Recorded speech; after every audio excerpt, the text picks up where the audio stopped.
Hello, welcome to smartphones. Smartphone apps are not that smart. Hopefully you guys are not tired of so much smartphone going on the conference. So just stay put there and just hopefully you will enjoy it. My name is Simon Roses. I have a small company, application security company back in Spain. It started I just opened it. It's a small startup in Spain. It's just 2 months old. I was working at Microsoft in the information security team for many years, and I decided to leave the company and start my own thing. Even I'm based in Spain, I'm doing work more or less in Europe and US, pretty much. I also have a blog where I put some posts there from time to time, and that's my Twitter account, right? So that's it. That's much. Not much to say about. So, okay, let's start with the talk, right? So that's the thing you guys are here for. So the talk objective will be apps. I mean, we have heard about, there's a lot of conference about the platforms, right? All the different Android, iPhone, BlackBerry at the app platform level, right? In this talk, I will concentrate more on the apps because there are many interesting things and they are not so much covered. So apps, there are many magazines lately for the last year, 2 years. I've been reading about magazines saying that the apps are the new web. The web is dead. Now, these days, everything is about the apps. So, and you can see that many companies are start putting apps all the time. Now the main developer thing is to come up with an app instead of putting so much resources into the web, right? So for this talk, we will also get a peek into the current state of apps on the market. So basically, this talk will be about what I have done is I have pulled a couple of around 100 apps from Android market and iPhone market and given like a quick security review, and we will show you the results in this talk. Unfortunately, I will tell you the bugs or the vulnerabilities in this case, but I'm not going to tell you which app for 2 reasons mostly. One of the reasons, first reason I guess, is because I just started my own company and I don't want to get into trouble with those apps because most of these apps are from well-known banks or social media, networking and all that stuff. So I don't want to get into trouble with them just in case. It's not a good start for the company, I guess. No, at least not yet. We're still thinking about that. And the second reason is because the Guardia Civil, in case you don't know, is the Spanish police force, is here. So I have to behave.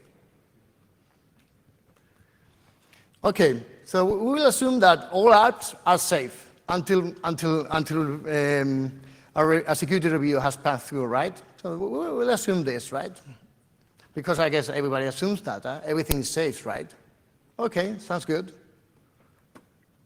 Okay, the agenda for the talk. So we will talk about why it's important the apps. I guess you all know, but we will take some numbers in case you forgot.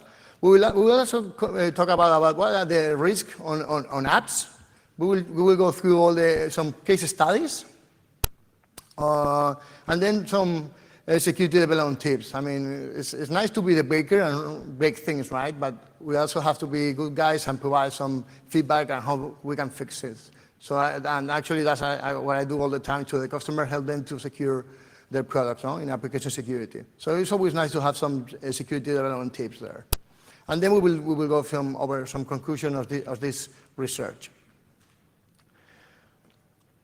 Well, as is here, everything is about the apps right now.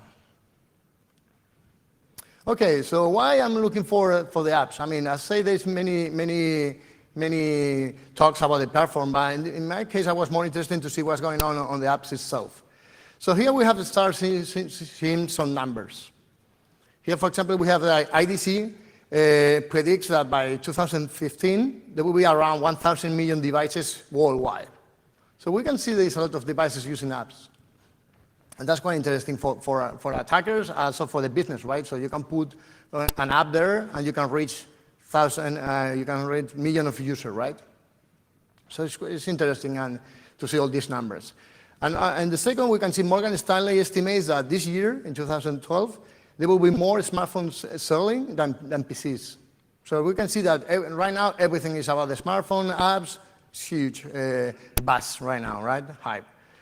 Okay, sounds good. Let's move to the apps. Why is apps important for us? I pull out these statistics from Fuzzy. It's a website, they collect all this kind of information. And they say that on average, on each device, there's 65 apps. But at the end, we usually only tend to use 15. In my case, for example, I have like 40, 50 apps maybe, and I use, I guess, 10. But I guess it's more or less accurate. I don't know if you think about your devices, how many apps you have installed and how many you use daily, week, or sometimes. So think about it. And maybe you will say, oh, okay, now I think about it, I have a lot of apps in my device, right? So we can see this is interesting. Besides, I mean, here we are talking about apps by default and apps that people install, right? Okay, in the 4 point, I think this is something we can see that what's going on here. This was an article in the Telegraph portal in the UK that was saying that in 2011, on average day, on the Android market, there was now a Play market, there was 700 apps released on a daily basis, daily, for the entire year.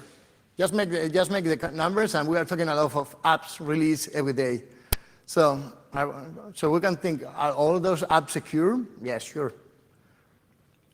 So there is a lot of ground and things we can do with those apps, right? And now these days there is apps for everything.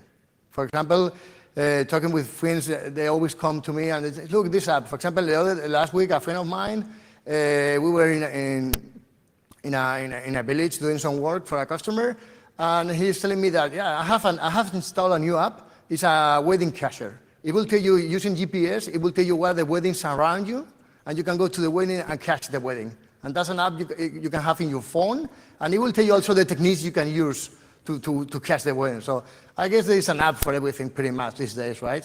It's insane. Okay, let's go for the numbers.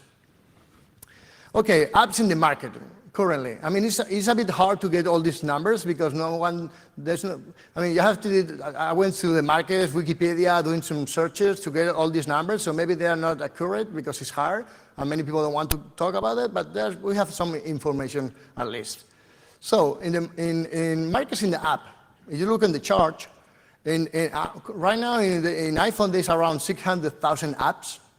On Android there's around 450,000 apps, and Windows Phone 7, 50, no much, right? 50,000. I mean, Microsoft right now, they say it's about the quality, not the quantity, but it's still catching, but it still has a long road to go, right? But we can see that there's a lot of apps there.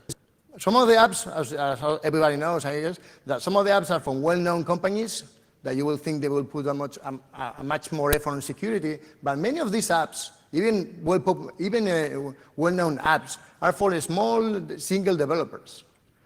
So, and for those guys, maybe security is a must or maybe not. And we will go through some examples of that. So now going to the downloads, what's going on with so everybody's crazy downloading apps. We saw how many apps on devices on average installed. So right now I was able to get some figures for iPhone. That was published in February 2011. They say that there was 18 billion downloads apps. So that's a lot of apps has been downloaded to all these devices, right? Android, in December 2011, reached 10 billion apps downloaded. And for Windows Phone 7, because I guess they don't have published any results yet, I guess it's far from these numbers, but I think it's quite interesting to see what are the numbers we are talking here, right? We all know that apps are insecure or not, but I don't think, maybe sometimes we don't think what is the impact and how many people we can reach with those bugs. Okay, now let's move to the development, right? Actually, it's quite common for the platforms. On iPhone, it's quite common to develop your app in Objective-C. On Android, you will go with Java and maybe some C, and we will talk about it in a little bit. And on Windows 7 and Windows Phone 7, you have .NET, right? Those are the main major languages that people use to develop. But actually, as you can see in the table, there are many more languages you can use to develop your apps. This is quite interesting for an attacker point of view, in the sense that we all know that depending on the language, there are some bugs that it doesn't matter the language, but at the same time, there are bugs that are specific to the language. So it's interesting to see how that works in the different platforms. So for example, in Android, we can see we have C. We can have C apps, but mostly those are like small pieces of C inside a Java, for example. Or you can write like console tools on the platform. Yeah, you can write C, but no user interface at least. For example, on Windows Phone 7, right now it's only .NET what is approved. But actually, Microsoft recently states that it's going to release that third-party vendors can write on managed code, C apps on the Windows Phone. So now you can think of kind of vulnerabilities we can memory corruption, buffer overflow, API abuse, and all that stuff. So it will be fun to when third-party vendors start writing native code on all these platforms, right? But also we have like web technologies we can use, like HTML, JavaScript, and all that stuff on all the different platforms. We have also scripting languages you can use to write apps. Mostly, I have seen some people writing scripts, but it's mostly for playing that real apps. Actually, no, honestly, you cannot write too much real apps with those languages, but it's nice to use for different tasks. And at the end, we have the third-party and free commercial tools. So for example, we can see now there are commercial vendors releasing like developer environments. So you can write Java and .NET pretty much in all platforms. And actually, it's a really nice idea in the sense that you can write, for example, a .NET app, and it will run on all platforms. Or the same with Java. It will run on all platforms. So that's quite convenient for companies, right? And there actually, for example, for the C# is the Mono project. They have released a version for Android and iPhone. And it's a commercial product, but it's not very expensive.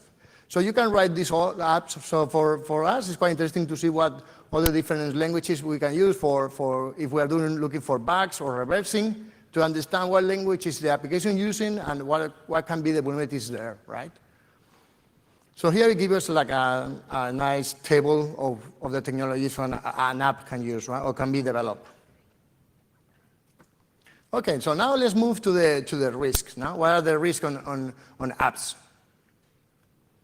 Okay, so as I told before, I did like a small security research project on a spare time. I started when I was with my former employee, but I was doing it in my spare time, so I decided, okay, let's go on, do my own thing. I can put more time, but I just started.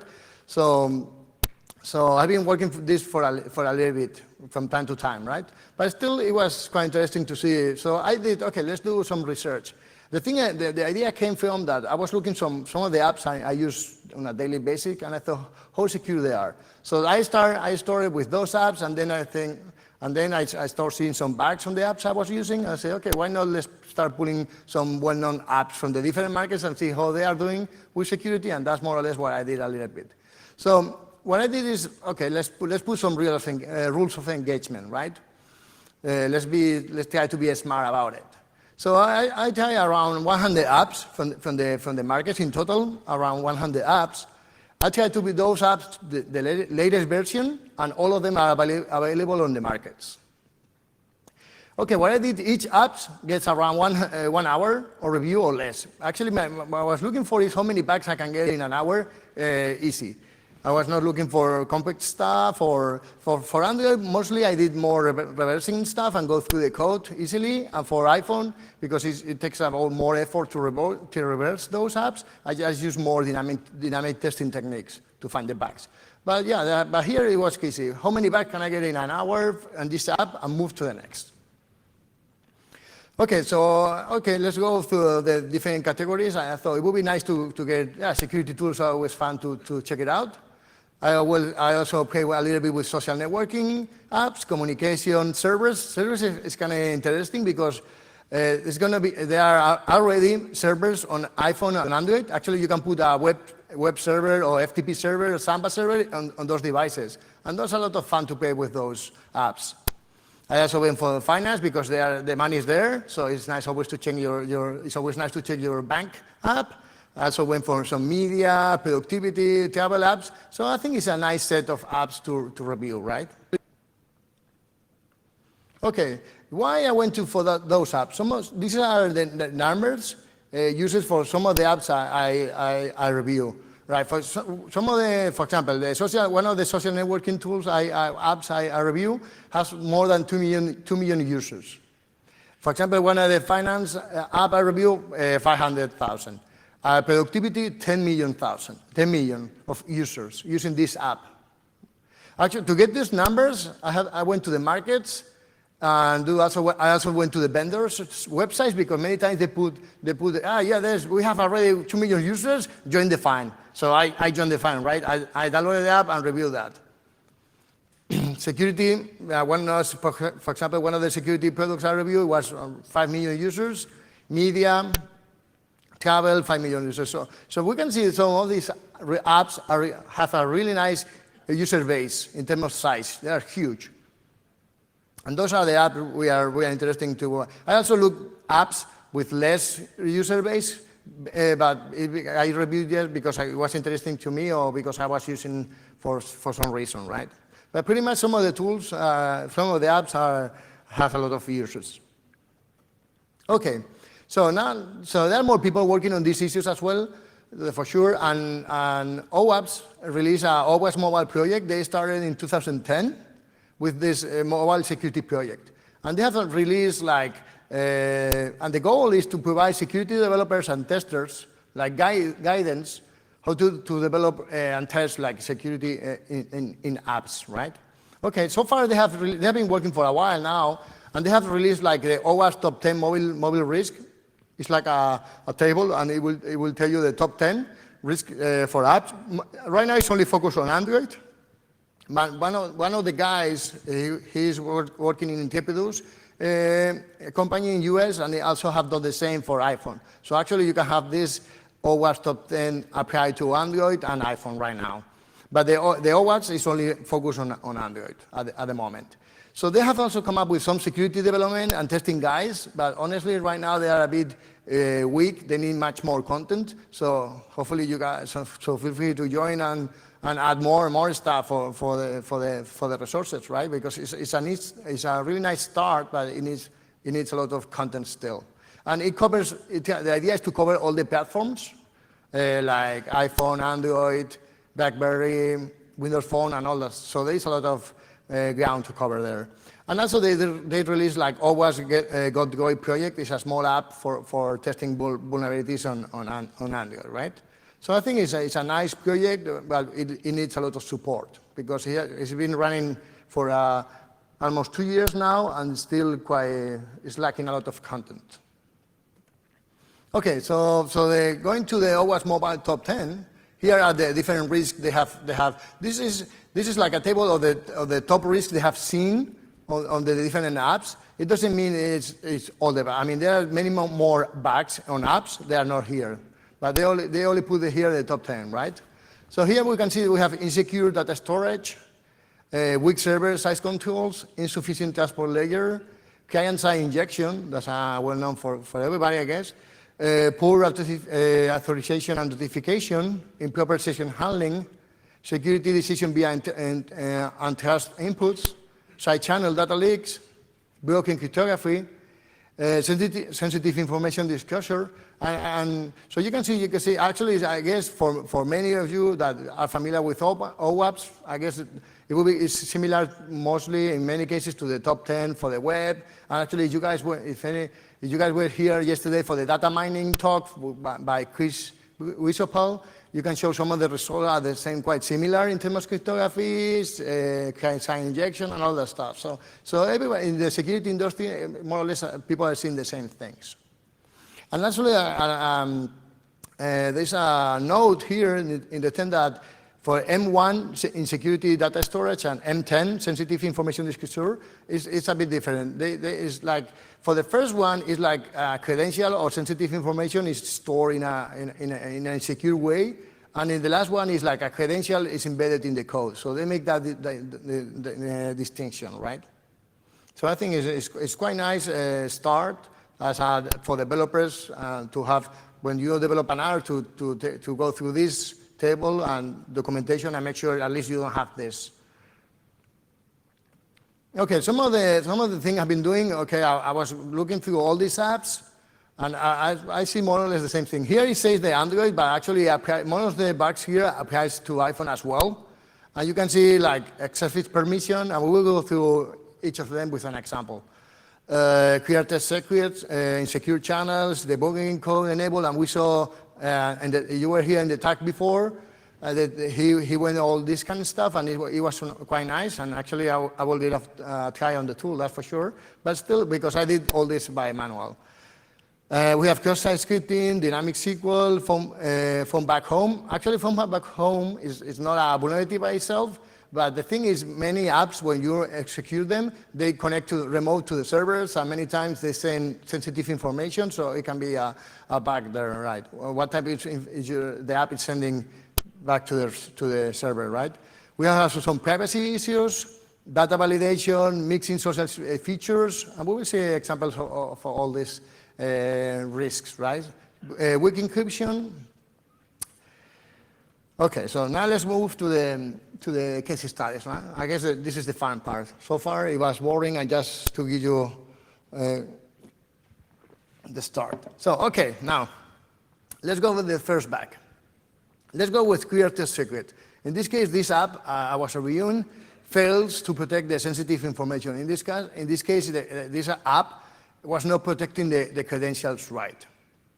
When possible, I will try to match the bug I am talking about with the OWASP top 10, so you guys can follow where I am, right? And actually here you can see all the different places to store data on the iPhone, Android, and Windows Phone 7. And you can see many times you can store, and there are different types of places you can store information locally or to remotely and all that stuff. And everything, it doesn't matter where you store the information, it has to be protected adequately, right? So this is quite important, and those are really interesting places to look for when you are reviewing your app. Where is this app storing data, and how is that data stored? Okay, so this is one of the examples. I will have to do more demos because I cannot show you the real app. Unfortunately, I was not able to show the demo, so I will show you just screenshots of all the apps, right? Well, not the 100 apps. I will just go through some of the examples, right? So in this case, actually, this is here is a clear test secret example. This is an app for Android in this case, and it was a credential manager. It's a security tool for Android that, in theory, well, in theory, actually the tool is supposed that you can store all your sensitive information, like your credit card, your password, and everything into this tool, and it will protect it. Okay, sounds good idea, right? The only thing is, this tool, what it does, you have to only remember one password. Master password, right? And it will encrypt all the information contained in that app. The only thing is the developer forgot to protect the master password, and you can see in the red box is the master password unencrypted for this credential manager tool. And actually, when I report this and with my former employee, it was like an interesting story. So what we did is I report my employee, and we reported to the vendor. We went back and forward with the emails. It took like 3 months, actually, to back and forwards to talk with this vendor to get a result or what we're going to do or whatever. And actually, it took like 3 months. And actually, the final response we got is actually they told us this product has a free version and a commercial version. So I test with the free version because I didn't want to spend money on this. So the reply we got is, yeah, sure, this is insecure because you are using the free version. In the commercial version, it's secure, and we have to believe that, right? Okay, so let's move to more examples. Okay, so actually I will give you some recommendation for each bug. So we are not just breaking, we are also building. So for the clear test, I'm sure everybody here knows it, but we will just give it some general recommendation for each bug. So for clear text, I mean, sensitive information, I mean, use encryption or use the platforms, actually the devices. I mean, yeah, sure, we can jailbreak and do all kind of stuff and escalation privilege with exploits and everything, but still we have to try to protect as much as we can the information stored in the devices. So we have, as developers, we have to make an effort to do that. Of course, we have to set the correct file permissions. For example, in Android, be careful where you put the file and which permission, and we will see an example of that later. And of course, avoid saving data to external public areas, right? Like SD card, and we saw that in the talk before, which he was saying that any app can access the SD card, right? And we will show you why this is important, and I will show you a couple of examples of that. Okay, insecure now, let's move to insecure channels. Okay, in this case, I was looking for different type of apps, and this app sends all kind of information without any secure channel, right? They use pretty much HTTP instead of HTTPS, like SSL or whatever, right? And the thing is, the problem with this is they send off a lot of information, like credentials, PI, personal identification information, like you can see the username, the messages, Facebook, data and all that stuff. And that's quite scary. I mean, that information should be protected, right? But there are many apps, well-known apps for social media and all that stuff, they don't do anything of this.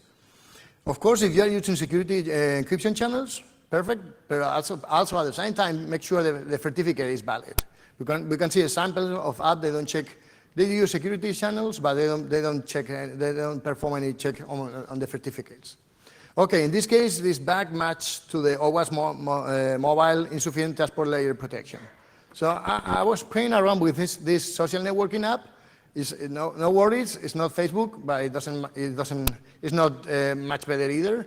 So actually, this is a well-known social media app, and here it's doing the authentication process without, as you can see, in clear text, HTTP. And you can just, now we have the passcode, yeah, it's encrypted, but we can try to perform different types of attacks. We have also the application key there. So we can see we have, and of course, if you can think that authentication process is completely in clear text, you can expect that all the information this app is sending between the device and the servers are completely unprotected, and that's for sure. So you can see all the messages, all the text, and everything from this social networking app. And actually, this is quite famous social networking app as well.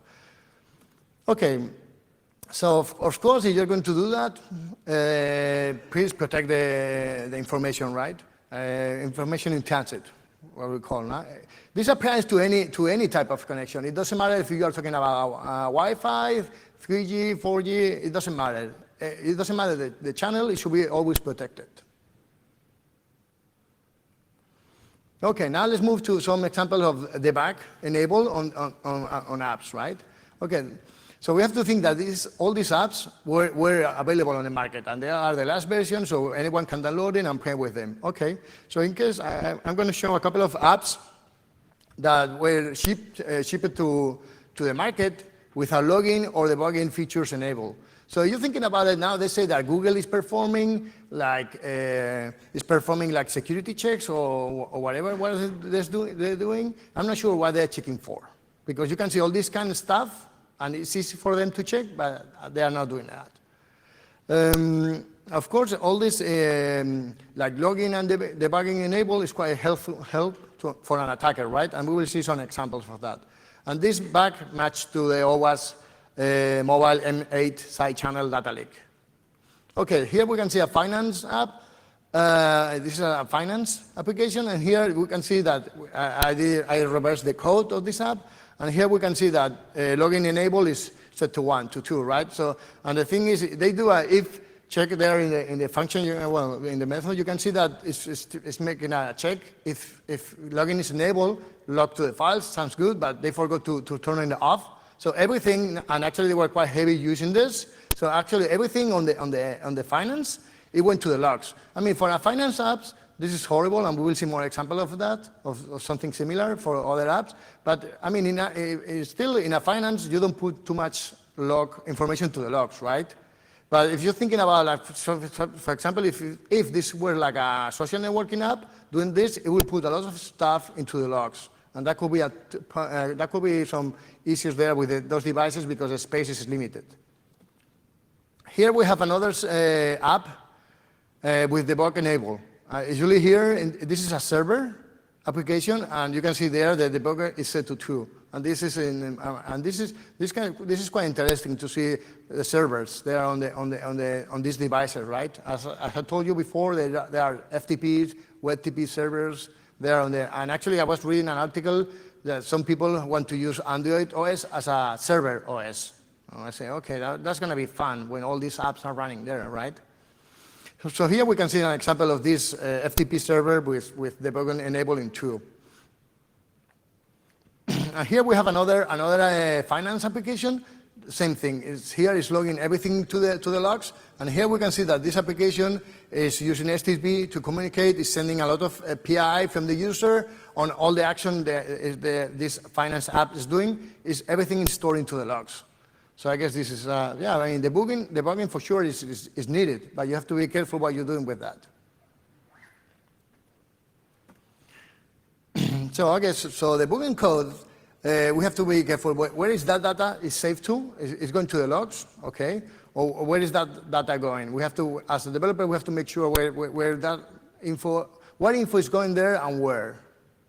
And for sure, I will assume that the guy who developed the FTP server was not using Eclipse, because Eclipse by default it will turn off the debugger. So I guess he was using other type of IDE developer environment. So I guess that's quite important to know your development environment, right, for the security features. Okay, so let's go more to data validation, right? And this, we are quite familiar with all these kind of bugs. Accounts for many types of risk, like client-side, and here it matches to OWASP mobile client-side injection. So here we have like dynamic. It's quite common to see a lot of apps right now using dynamic strings on the apps, and that's horrible. This is something we are always talking about on web. Now all the bugs that we were talking on web are coming back to the apps, right, on mobile space. So here I was playing around with this app. This is a well-known travel app. So what I was doing is I was watching the app, what kind of information it was sending back to the servers. I was watching the connection. So I saw the different type of parameters. Of course, it was not using SSL or anything like that. So I started injecting like scripts into the different parameters to see if something came up. I'm sure something came up. And in case you cannot see it, this is what I inject into this app, right? And this is quite easy to do, and anyone can do it. So, and it's not that hard to prevent, but this application failed, and this application is well known and is used by millions of users right now. Here we have another app, and here is what I did. This is a media application. Actually, it's a media application to see like video, music, and all that stuff. But it also have servers capabilities. This app, so you can upload your files directly to the application. Okay, that sounds good. That's always a feature. But the thing is, actually, we can enable these servers to upload the files. But at the same time, we can also send some malicious code to cache it. To cache the application, and that's what I did. I was looking around playing with this server, and I run it inside the GDB, and here we have a cache of this app. I mean, I didn't waste too much time. I didn't waste too much time looking around if we can exploit it or not, because for a couple of reasons. That I didn't want to spend too much time, and also you have to turn on the servers. It's not by default. If it was by default, it would be quite interesting. But it's not by default, so we don't care. We will not care about that much in this case. But we have more caches that require some more attention for sure. Okay, in case of data validation mitigation, for sure. I mean, we have to validate the data has to be valid, safe, and length, and that's for sure. When I talk with developers, I was telling you have to check for all this kind of stuff. For SQL queries, we use prepare statements, right?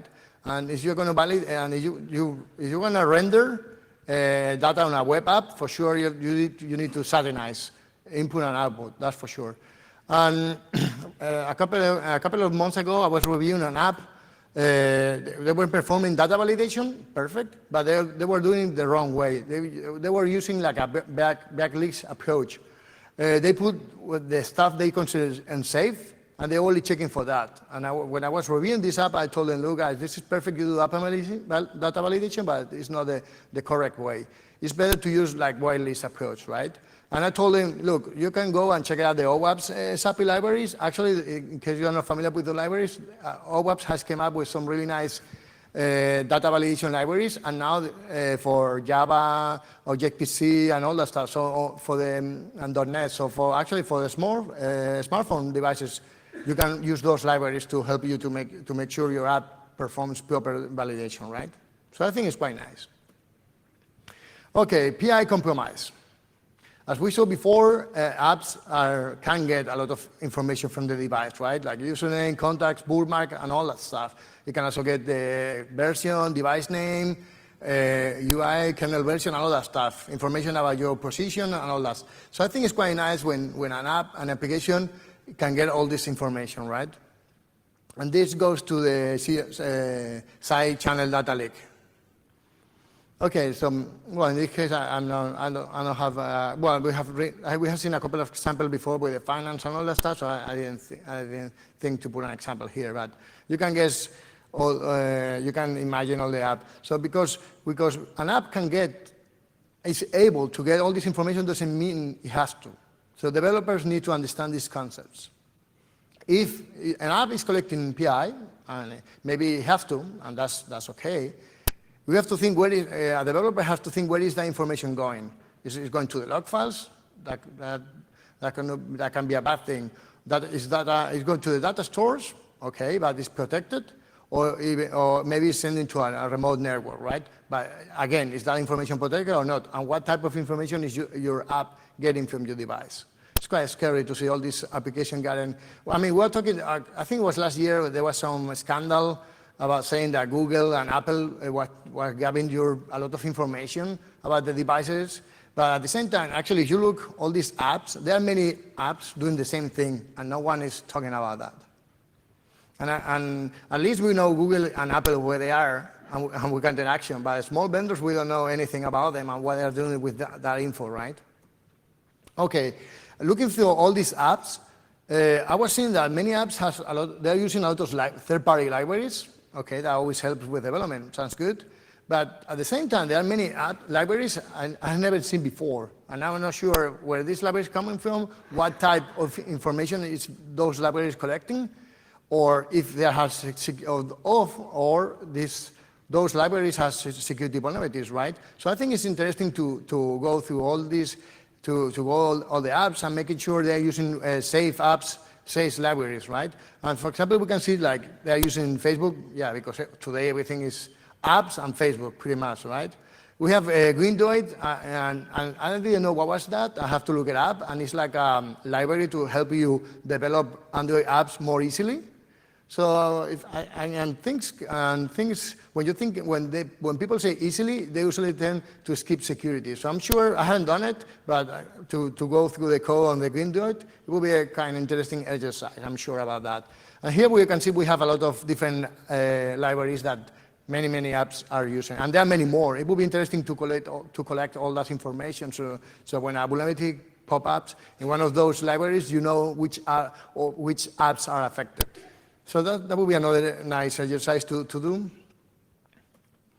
Okay.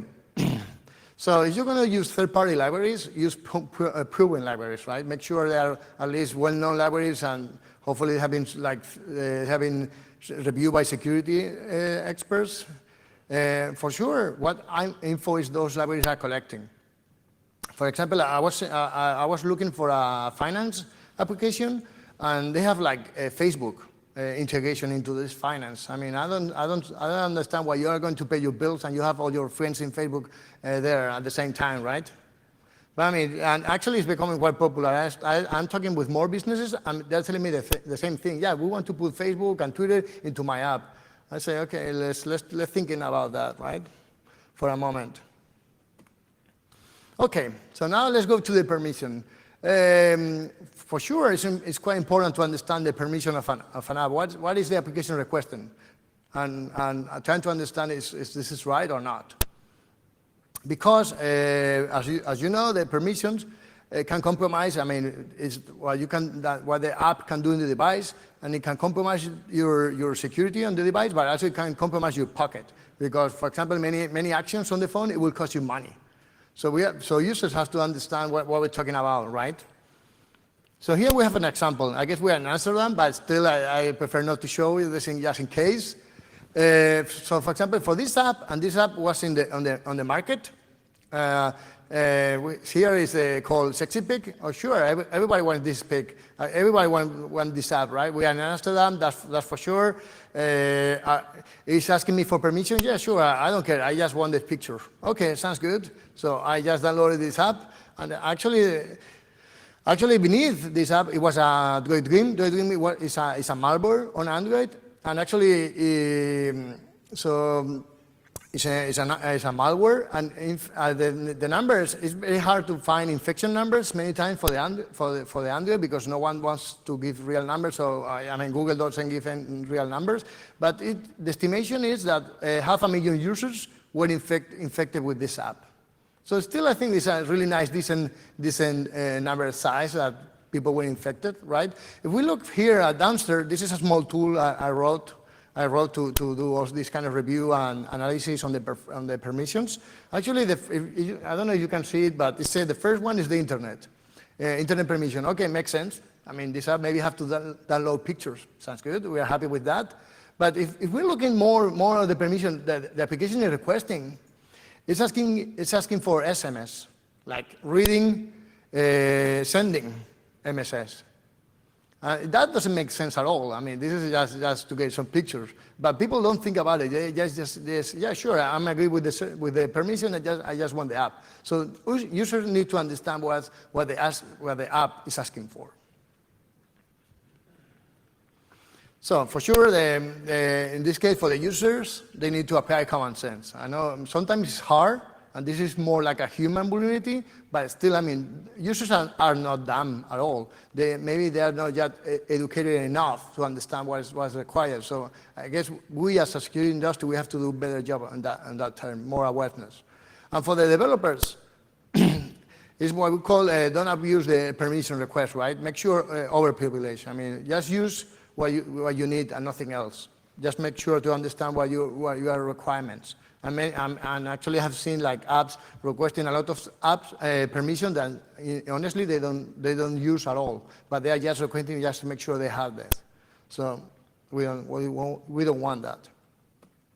Okay, here we go to the weak cryptography, and I guess many apps fails here because usually many applications use incorrect crypto libraries. They are safe libraries, but they are using it in an incorrect way. And actually, also implementing custom badass crypto. For example, I was talking with a developer company a couple of months ago, and they told me, yeah, we want you to review this app we are working. We have because we don't, and they told me we don't trust any security, any cryptography library, so we have to write everything from scratch. I say, okay, perfect. I would love to do a security review on that app. Unfortunately, they back off, so I was not able to review it. But I'm sure when people tell me that, all my alarms go higher. I start because usually people fail on these topics. So here is instead of showing like code of this app, I'm going to show you like an example going through. This is a real app, and I have like make a diagram, and this is, I guess, this is what we can call a good example, right? So actually, this was a security app. You can get it on your device, and what this security app does is it has a default password inside the code, of course. Then, so actually, what it does, it will encrypt your information, since another credential manager, right? So if you don't give a master password, it will use the one in default. It will encrypt the password using MD5, perfect, with no salt at all. And it will put the ciphertext inside a text file, and it will give it word permissions, sounds perfect. And it will put that file, text file, with world permissions into SD card. Now, any app reading the SD card can read that text file, get the ciphertext, and use MD5, for example, hash site, and get the password. And this is a real security app on the market. And this is what we call very good practices. They do everything perfect. I mean, everything you can imagine, they are doing this here. Okay, so let's go to some mitigation about crypto, right? I mean, if you're going to use crypto libraries, use proven libraries again, and of course read the documentation. When I'm talking with the developers, they told me, no, we are using this library, and we saw the examples. We are just giving the code sample, but they are not reading the documentation, so they don't know how to do it right. That's quite common. Of course, forget about implementing your own crypto from scratch. That's recipe for failure. It will never success unless you have a legion of PhD that can help you figure out, but it will fail. And of course, if you're going to use SH1 or MD5, apply side, but still it should be banned anyways. Go for something stronger. And here, if you're going to use the random generation, if you're going to set random generation, but set the seed. And actually, it's very common to see all these mistakes, and many more mistakes, but I don't want to put all of them here. Related to cryptography, and you can see, looking for the crypto in apps, they have a lot of mistakes. Now, moving to the more another example. Here we have hard-coded credentials, and in this case, this app embedded a credential inside the code. It's quite easy for attackers to both. It doesn't matter if it is in Android or an iPhone, Windows Phone. Actually, it's very easy to get the credential from the code, right? Even in binary, many times. So here, this risk match to the OWASP MILE sensitive information disclosure, right? And here we have a server application. And here you can see that I have the login URL and password is there, and I have a couple of passwords I was able to obtain from different apps. So now I have a nice, decent list of passwords. I haven't tried any of them because I was not interested to see if they work. Well, I will assume they work because those are apps on the market. So I guess they have to communicate with the servers and whatever. But I haven't tried any of the passwords. But I have all of them just in case. Who knows? But I think this is horrible, right? I mean, this should never be inside the code. It should be in a data store securely, right? Okay, so for the mitigation, quite easily, don't write the credentials into the code, right? This is a very bad practice. So when I'm talking with the developers, because I have seen this also when helping developers, I haven't seen this or using this, and I'm sure many of you have seen the same thing. So I'm asking them, so what happened with the credential change? So now you have to push an update on the entire application to change the password? That's horrible. And of course, you're just going to use credential, perfect, but just making sure it's secure, right? In the data storage, whatever you use. And now we have gone through all these bugs on apps. I think there were like around 11 applications of the 100. I have many more, but I didn't want to put all of them, and some of them are the same in different apps. So I have a nice decent of bugs all these 100 apps. Okay, so for some security tips, right? Now we have seen how attacker can look for the bugs. Now we will go a little bit how we can help to make sure those apps are secure, right? Mobile apps developers need to understand that it doesn't matter if it's a mobile device or web app or whatever. You still have to apply software security assurance practices. I mean, you cannot skip it. You still have to do it. You only need to make sure it's the correct approach for the mobile app, right? Of course, you need to do threat modeling. I mean, companies developing apps need to start doing threat modeling for apps. They need to understand the risk both at the platform level and the application level. And of course, security testing for for big companies, it's not a problem usually, but for small ISVs or single developers, it's very hard. I mean, it's quite expensive. But still, there are a lot of resources available that small ISVs and single developers can use to make sure their app is secure. Okay, so now let's go to some jailbreak detection. For example, in the apps I review, I didn't see anything of this, but I know for a fact because I have been working with a couple of vendors doing this, so I know there are a few apps in the market doing this, but it's not very common to see this. For example, let's go with jailbreak detection.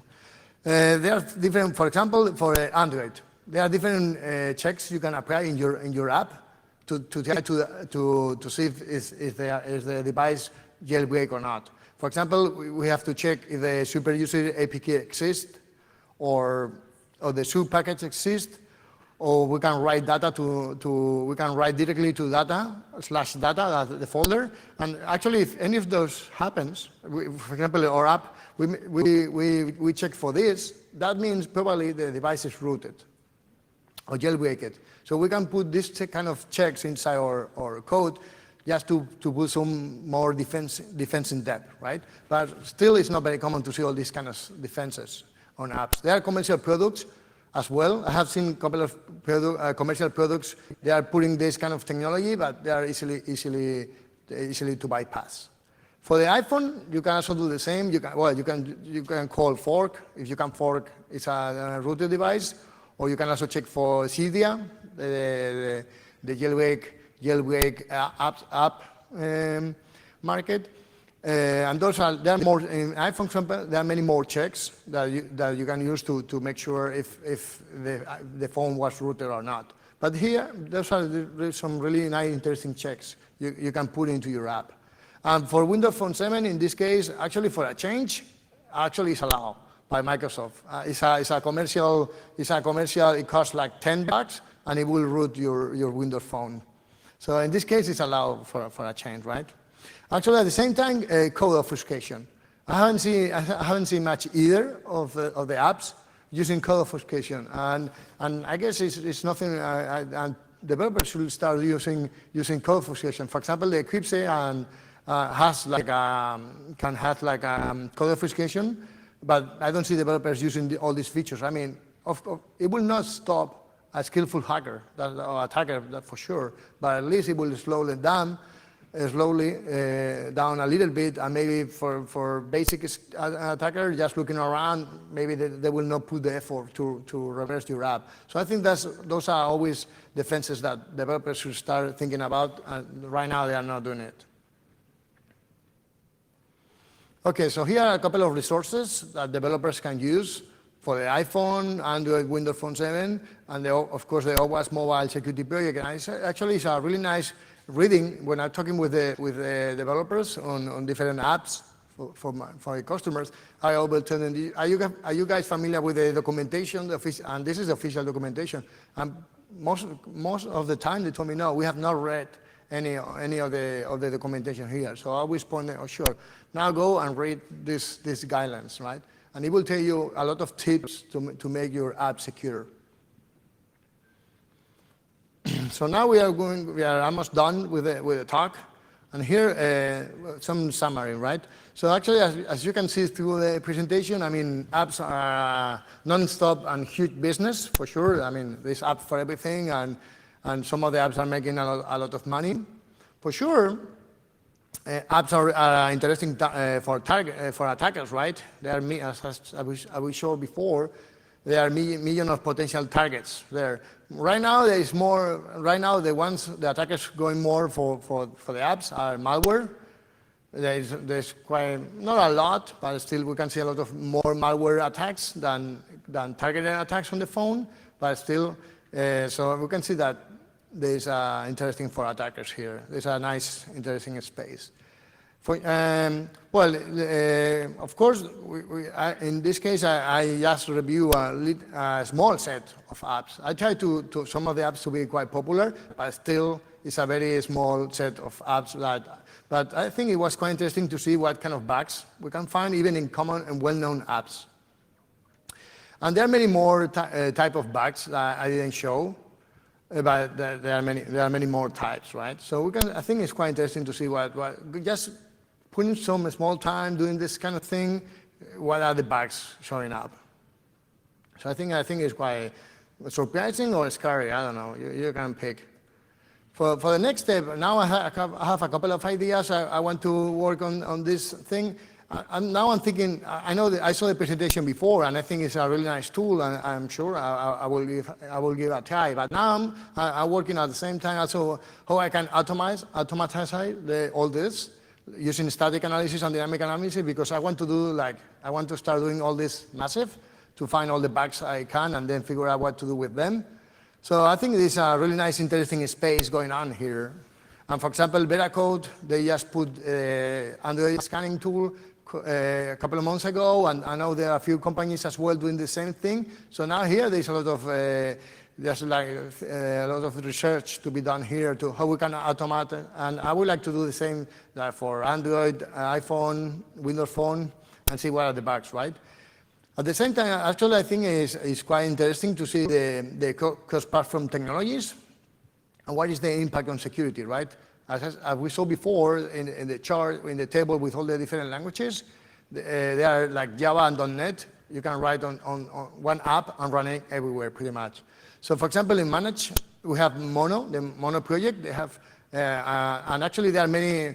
They're not very common, but there are several now, both in Android and iPhone. There are a few apps with Mono.